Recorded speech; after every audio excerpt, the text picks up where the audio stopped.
Hello everyone, welcome to History and Culture. In April 1975, 88-year-old Chiang Kai-shek passed away in Taipei due to illness.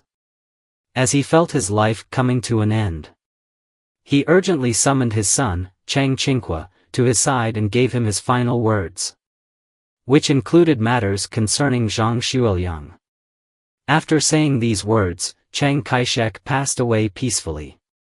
However, when Chiang Ching-kuo conveyed his father's last words to Soong Mei-ling, she immediately broke down in tears, unable to contain her emotions. So, what exactly did Chiang Kai-shek say to Chiang Ching-kuo in his final moments that provoked such a strong reaction from Soong Mei-ling? Zhang Xueliang and Chiang Kai-shek were two pivotal figures in modern Chinese history. In December 1936, Zhang Xueliang and Yang Hucheng decided to take extraordinary measures to force Chiang Kai-shek to stop the civil war and unite against Japan, leading to the shocking Xi'an incident. On December 12, Zhang and Yang's troops swiftly mobilized and launched a surprise attack on Chiang Kai-shek's residence at Huaqingpool. The situation was extremely tense at the time, as soldiers stormed into Chiang's quarters, creating an atmosphere of imminent confrontation. Amid the chaos, Chiang Kai-shek managed to escape and hid in a concealed location at the foot of Mount Hua. However, that night, he was eventually discovered by Zhang and Yang's forces and was taken to Xincheng Building in Xi'an. Besides Chiang Kai-shek himself, Zhang Xueliang and Yang Hucheng also detained several key generals of the nationalist government, including Jiang Dingguan, Chen Cheng, and Wei Lihuang. Chiang's grandnephew, Chiang Shaoxian, was killed by the Northeastern Army during the Xi'an incident and was later posthumously promoted to lieutenant general by the nationalist government. Upon learning of Chiang Kai-shek's capture, the Nanjing nationalist government fell into a state of panic. However, it quickly responded by deciding to take military action in an attempt to resolve the Xi'an incident through force.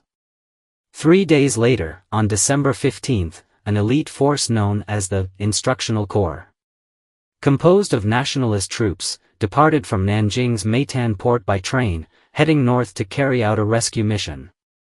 As they advanced, the Instructional Corps traversed vast regions of China and reached Huayin County in Shaanxi on December 17. The following day, they continued their advance and soon entered Weinan, Shaanxi. Although they encountered some resistance along the way, they ultimately managed to take control of the area. Caught off guard by the sudden arrival of this elite force, Zhang Xueliang and Yang Hucheng's allied troops were forced to retreat toward Xi'an. The Instructional Corps pursued relentlessly, tracking the retreating forces along their withdrawal route. By the evening of that day, they had reached the outskirts of Xi'an, establishing a siege around the city. Although the nationalist forces had successfully encircled Xi'an, Chiang Kai-shek remained in Zhang and Yang's custody. Fearing that a direct assault might provoke retaliation and lead to unforeseen consequences, the nationalist government hesitated to launch an immediate attack.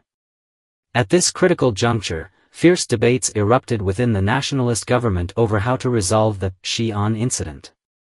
One faction advocated for an all-out military assault, willing to pay any price to rescue Chiang Kai-shek. Another faction argued that reckless military action could escalate the crisis and endanger Chiang Kai-shek's life, making peaceful negotiations a more viable solution. During this crucial period, the Nanjing government dispatched wave after wave of representatives in an attempt to negotiate with Zhang Xueliang and Yang Hucheng to find a mutually acceptable resolution. After multiple rounds of difficult discussions, an agreement was finally reached. The Nanjing government pledged to cease the civil war and unite against Japan, while Zhang Xueliang and Yang Hucheng agreed to release Chiang Kai-shek and his subordinates. Although the Xi'an incident was eventually resolved peacefully, Chiang Kai-shek always harbored deep resentment toward Zhang Xueliang. Nevertheless, he did not execute Zhang but instead kept him under long-term house arrest, severely restricting his freedom. Even while imprisoned, Zhang Xueliang maintained an optimistic attitude toward life. He never worried about his situation, continuing to eat on time, sleep peacefully. And even humorously remarked, "Even if you plan to execute me tomorrow, I can still get a good night's sleep tonight." Thus, Zhang Xueliang remained under house arrest for more than 50 years. It was not until 1990 that he finally regained his freedom.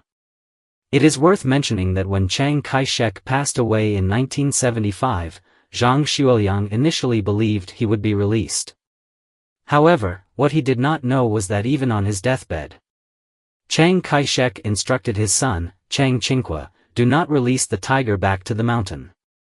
He feared that freeing Zhang Xueliang could lead to unpredictable turmoil.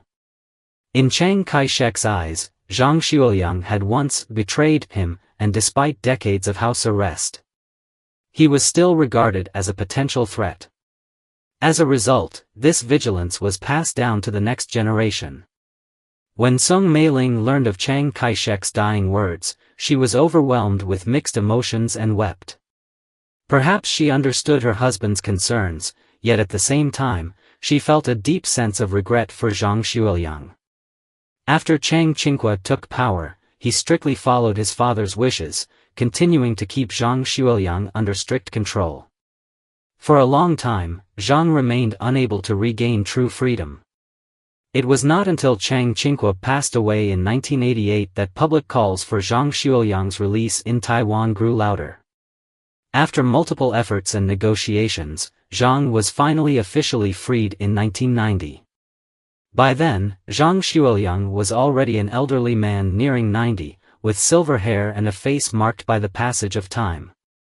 After regaining his freedom, he spent a few years living in Taiwan, reuniting with relatives and friends while enjoying long-lost moments of liberty. In 1994, he chose to move to Hawaii, USA, where he lived a peaceful and leisurely life in his later years. Having experienced the ups and downs of life, he no longer dwelled on past grievances but embraced each day with a serene and open-minded attitude. According to historical records, Xi'an, formerly known as Chang'an and Haojing, is located in northwest China. Situated in the central part of the Guangzhong Plain along the Yellow River Basin.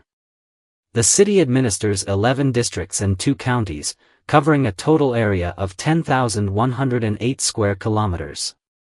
As of the end of 2023, Xi'an had a permanent population of 13.0782 million.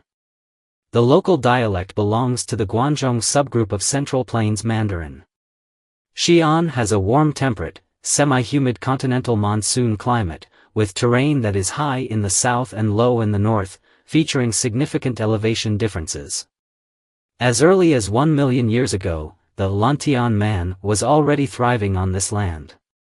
With a history spanning over 3,100 years as a city and more than 1,100 years as a capital, Xi'an has served as the capital for 13 dynasties, including the Western Zhou, Qin, Western Han, Xian, Eastern Han, Western Jin, former Zhao, former Qin, later Qin, Western Wei, Northern Zhou, Sui, and Tang dynasties. It is one of the longest-standing capitals in Chinese history. In 1981, UNESCO officially designated Xi'an as a World Historic City. It is not only one of the cradles of Chinese civilization and the Chinese nation but also the starting point of the ancient Silk Road. Xi'an enjoys a status comparable to other world-renowned ancient cities such as Rome, Athens, and Cairo. Chang'an culture is an essential part of Chinese culture, embodying profound historical and cultural significance. Since ancient times, Xi'an has been known for its 8 rivers surrounding Chang'an, featuring a well-developed and abundant water system. The city has a total of 55 major rivers, with the most well-known being the Wei River, Jing River, Ba River, Chan River, Feng River, Yu River, He River, Lao River, Sichuan River, and Ling River. Among them, 36 rivers have a drainage area exceeding 100 square kilometers, while the He River, Ba River, and Feng River each have a drainage area of over 1,000 square kilometers, covering 82.37% of the city's total area. Additionally, Xi'an has abundant groundwater reserves, estimated at 1.991 billion cubic meters, providing a stable water supply for urban development. This is the History and Culture channel. Liking and subscribing are the greatest help and support to us. Thank you everyone and see you in the next time.